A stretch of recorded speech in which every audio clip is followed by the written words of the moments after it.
Esto es Ciencia, esta es nuestra sección de ciencia con Juanjo de la Iglesia. ¿Qué tal, querido Juanjo? ¿Cómo estás? Encantado, muy buenas tardes, Rafa. Y hoy vamos a hablar de un asunto contraintuitivo, vamos a definirlo así, ¿vale? Ya que estamos en la sección de ciencia, ¿no?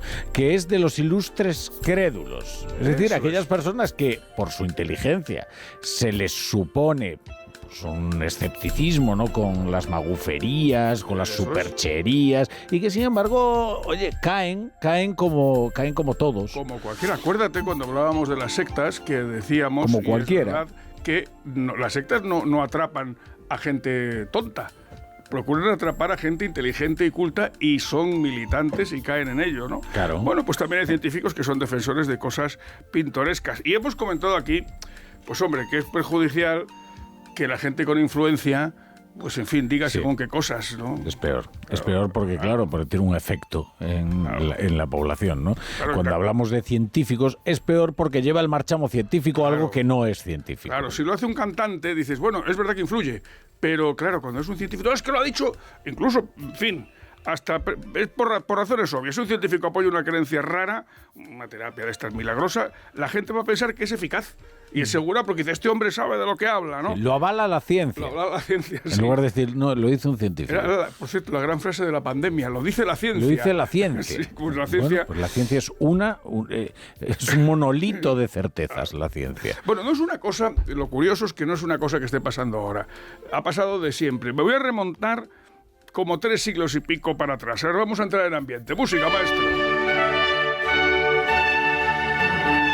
Música de Henry Purcell para irnos al siglo XVII y hablar de Isaac Newton. Fíjate, el mismo Isaac Newton que describió, mejor dicho, la ley de gravitación universal, uno de los padres de la ciencia moderna, era un gran aficionado a la alquimia y la astrología.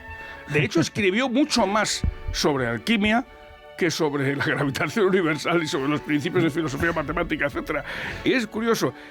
También hay quien dice, algún autor, que Newton, que era de carácter enfermizo y tal, lo que le pasaba es que desconfiaba de los médicos y por eso enfermaba, no sé. Claro.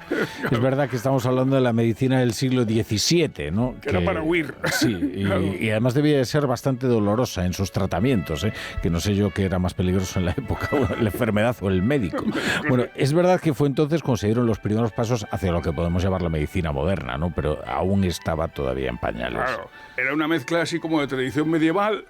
Ya se empezaba a saber algo de anatomía, pero lo que pasaba entonces es que la frontera entre lo esotérico y lo real era un poco más difusa y el concepto de ciencia no se sabía. Lo que quiero dejar claro es que Newton no era un supersticioso, aunque lo cuento esto como anécdota, sus aficiones con la alquimia y todas estas cosas, pero un hombre de su tiempo que vio mucho más allá de su tiempo. De hecho, fue capaz de describir leyes que explicaban la naturaleza y preveían y siguen previendo su comportamiento, ¿no? Vamos a dar un salto en el tiempo para llegar a mediados del siglo XIX, donde la gran diversión social, ¿sabes cuál era? ¿El foxtrot?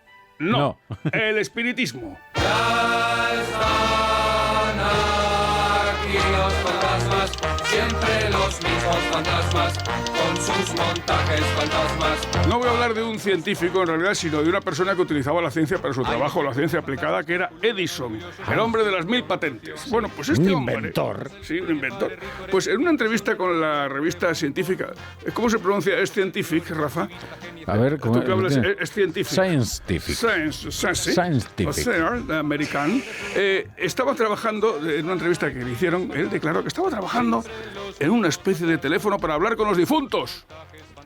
Bueno, esto se exageró un poquito por la prensa del lugar. Él lo que dijo, en realidad, que no es tan lejano, es que él pensaba, entonces la gente creía en el más allá mayoritariamente, que los difuntos no se extinguían, que quedaba una forma de energía por ahí y que él podría plantearse la idea de construir un aparato que registrara esas vibraciones energéticas, ¿no? El caso es que no hay ningún rastro del teléfono energético, pero ahí está, en las declaraciones de Edison y en la afición que había al espiritismo en esos años. Algunos dicen, por cierto, que Edison lo que hacía era burlarse de la credulidad de la gente en aquel momento cuando dijo esto. Bromas aparte, comentábamos al principio lo peligroso que es que un científico promocione una pseudomedicina, pero cuando el científico en cuestión encima es premio Nobel, pero no solamente una vez, sino 2, la cosa es ya delirante. Este es el caso de Linus Pauling, que es el creador de una medicina que se llama medicina ortomolecular, que es binobel. Bueno, hay que decir que ninguno de los dos Nobel que recibió Pauling era de medicina.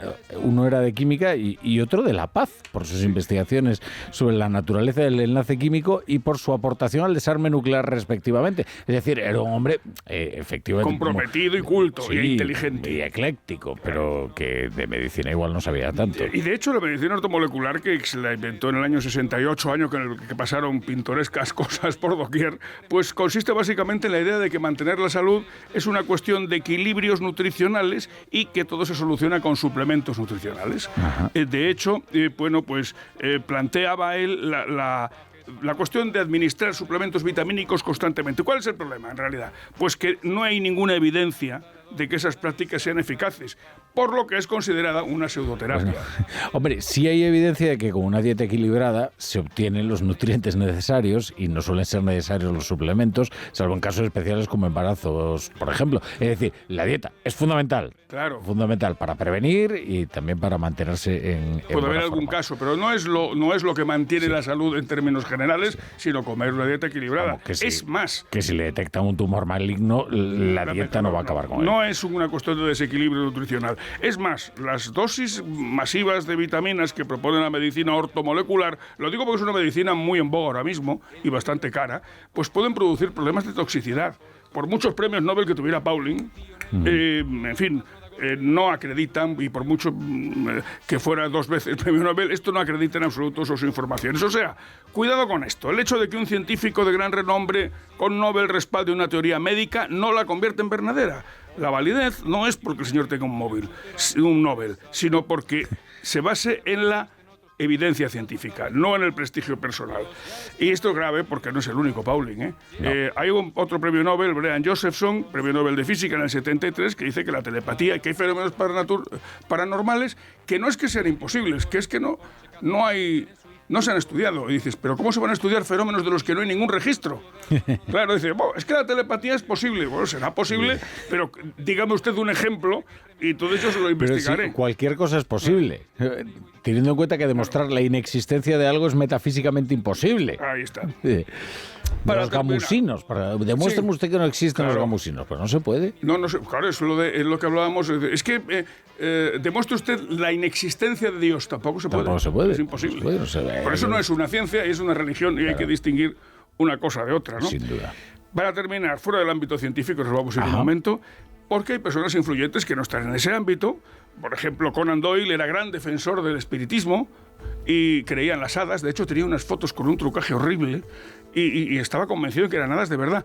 Por cierto, eso le valió un enfado con el mago, el gran Houdini, que le dijo, pero está usted chalao. No, chalao es usted, porque tengo aquí unas fotos de las hadas. Él creía, una persona tan inteligente como Conan Doyle. Bueno, otro ejemplo bastante bizarro, tomado del mundo de la política, en este caso, es un ministro peronista inenarrable.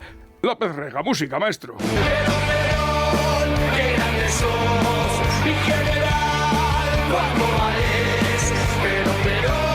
La marcha peronista, que es una especie de pelotismo así musical, ¿no? López Rega, apodado el Brujo, que fue una especie de Rasputín argentino que vivía aquí en Madrid con Perón e Isabelita.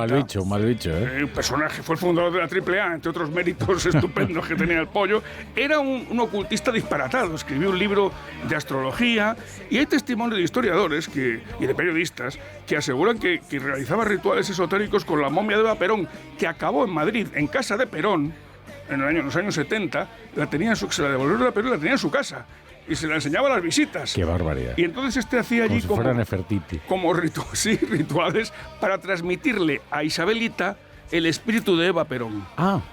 Y este señor fue ministro. Desde luego el espíritu de Eva Perón le ha sobrevivido, de Perón, los Perón en general. Los Perón en general, ¿cuánto vales, mi general? Y aún siguen todavía paseándose y enseñoreándose por Buenos Aires y por Argentina.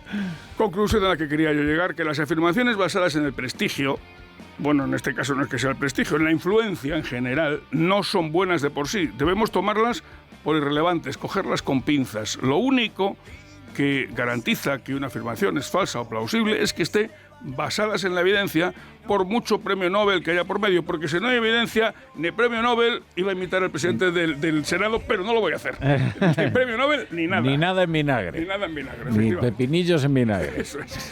Bueno, pues nada, Juanjo, ha estado estupendo. Te esperamos en nuevas secciones de ciencia. Pues a ver, Esto es ciencia, esto es ciencia. Gracias, Juanjo. Ahí está la marcha peronista de fondo, Sí, sí. qué bonito. Pasa un buen fin de anda.